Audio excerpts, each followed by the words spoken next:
And the news yesterday that the NFL has lost a legend. Raiders owner Al Davis passed away at the age of 82. He was an innovator. Hey there, football fans!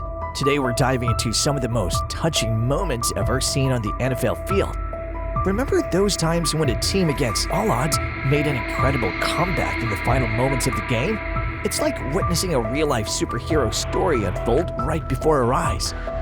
Today, we'll look at some emotional moments in the entire NFL history, so stick with us until the end if you too don't want to miss being emotional.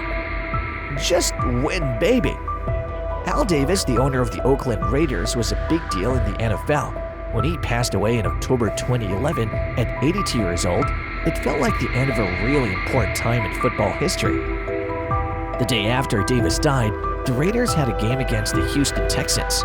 Before the game started, there was a moment of silence for Davis. The Raiders also wore special stickers on their helmets with the letters AL to honor him. During the game, the Raiders were winning by only 5 points, and the Texans were trying hard to score a touchdown to win.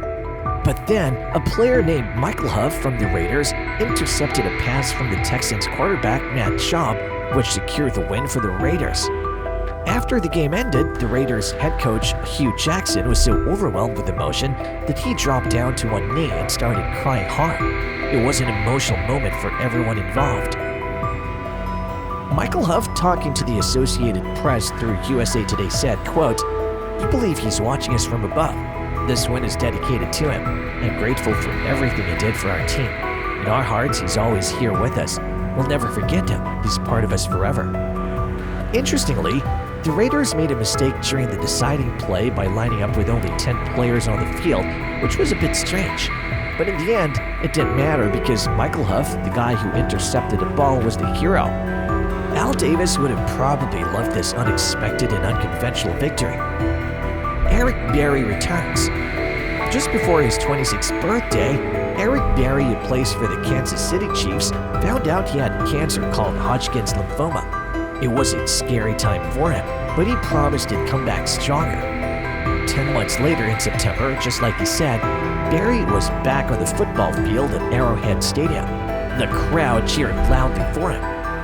That day, the Chiefs lost to the Denver Broncos, but what mattered was that Berry had beaten cancer and was back doing what he loved, playing football. It was amazing that he was able to get back in shape and compete in a pro game less than a year later. Punter astonishes military family with beyond just a new car. To pick just one military reunion is like picking them all. Some are surprising while others are deeply emotional, but each one is a special moment to show appreciation for their service. In this case, the Indianapolis Colts made their halftime show during a game against the St. Louis Rams into a fun game of The Price is Right as part of their salute to service for Veterans Day. While Army Sergeant First Class Jeremy Eno was serving in Afghanistan, his wife Christine was having trouble taking care of their sons, Dominique and David, because their family car broke down. Pat McAfee, the team's punter, helped plan the homecoming surprise. When he heard about the car trouble, he decided to buy the Eno family a new SUV. With the help of the team's mascot Blue, McAfee revealed the new car during halftime. But the real surprise was when Jeremy showed up, coming home from his time serving overseas. Win one for Chuck. In 2012, Chuck Pagano, the head coach of the Indianapolis Colts, had to take a break from coaching to get treatment for leukemia. Bruce Arians, the offensive coordinator, stepped in as the interim head coach, and the team played amazingly well under his leadership, winning 10 out of 15 games. Pagano made a comeback for the final game of the season against the Houston Texans.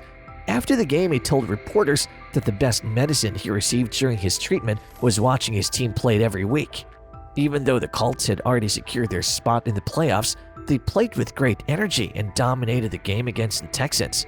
Before the game started, there was a touching video tribute to Pagano in the stadium, which brought tears to the eyes of many and led to thunderous applause from both the Colts fans and the Texans sideline.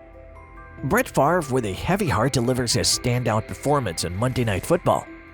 In 2003, just a few days before Christmas, Brett Favre's father, Irvin, passed away suddenly at 58 years old. The very next day, Favre's team, the Green Bay Packers, had a game against the Oakland Raiders on Monday Night Football.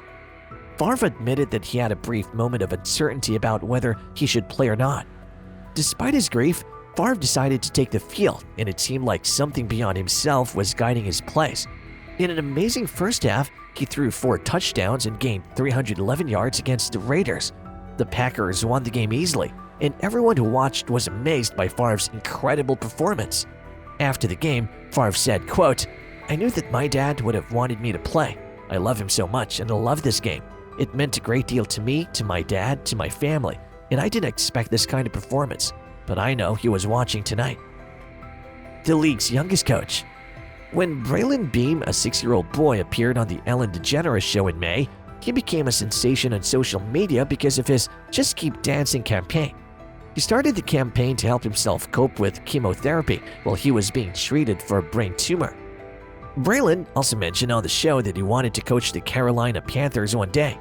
In August, his dream came true when the team made him an honorary coach for their FanFest practice. The highlight of Braylon's journey came in late September when he visited Bank of America Stadium. His doctor had just told him that his tumor was getting smaller. At the stadium, Braylon got to bang the team's Keep Pounding drum, which honors a former player and coach, Sam Mills, who died of cancer in 2005. And then he did a touchdown celebration like quarterback Cam Newton by tearing open his white t-shirt to reveal a Superman jersey. ESPN.com's David Newton described the moment as heartwarming and inspiring. And Sean Taylor scores 11. Sean Taylor was a rising star in the NFL before he tragically passed away just 24 years old.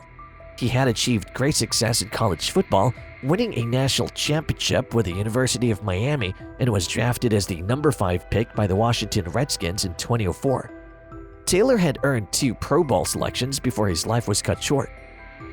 On November 26, 2007, armed intruders broke into Taylor's Florida home and fatally shot him. He was rushed to the hospital but passed away several hours later. 5 individuals were eventually convicted and sent to prison for his murder. Taylor's death deeply affected the NFL and the sports community at large, sparking an outpouring of grief and support for his family and teammates. In the Redskins' next game against the Buffalo Bills, the team's defensive coaches and players decided to pay a powerful tribute to Taylor. During the Bills' first play from scrimmage, the Redskins' defense lined up with only 10 players on the field. The player who would have been in Taylor's position, Reed Doughty, stood on the sideline. Redskins coach Joe Gibbs was not aware of this tribute beforehand. Doughty explained that this was important for the team to feel Taylor's presence with them one last time on the field.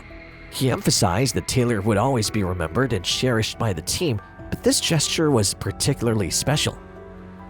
Football comes back to the Superdome.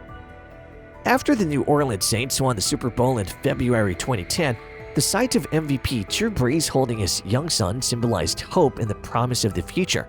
However, another moment on the field held even more significance for the people of New Orleans. Steve Gleason's block punt in the first game back at the Superdome after Hurricane Katrina on September 25, 2006. During the opening possession against the Atlanta Falcons, Gleason dashed through the middle of the formation and blocked the punt, leading to a touchdown recovery. The crowd erupted with overwhelming joy, releasing some of the lingering pain from the storm. Reflecting the 10th anniversary of Hurricane Katrina, Wright Thompson wrote about the emotional impact of the Superdome's return to hosting football games for ESPN The Magazine. One man, Shaq Brown, remembered witnessing Gleason's block and shared how he found solace in revisiting the plaza where he had sheltered with his family during the storm. Thompson captured the deep emotions felt by many New Orleans residents, highlighting the significance of the Superdome's transformation from an emergency shelter to a football venue. Gleason, who now battles ALS, was honored with a statue called a Rebirth outside the Superdome in 2012, immortalizing the healing moment he helped create. So there you have it. The NFL is full of moments that make us laugh, cry, and cheer. What's your favorite emotional moment in football? Let us know down below, and don't forget to hit that like button if you want to see more heartwarming stories from the gridiron. See you next time.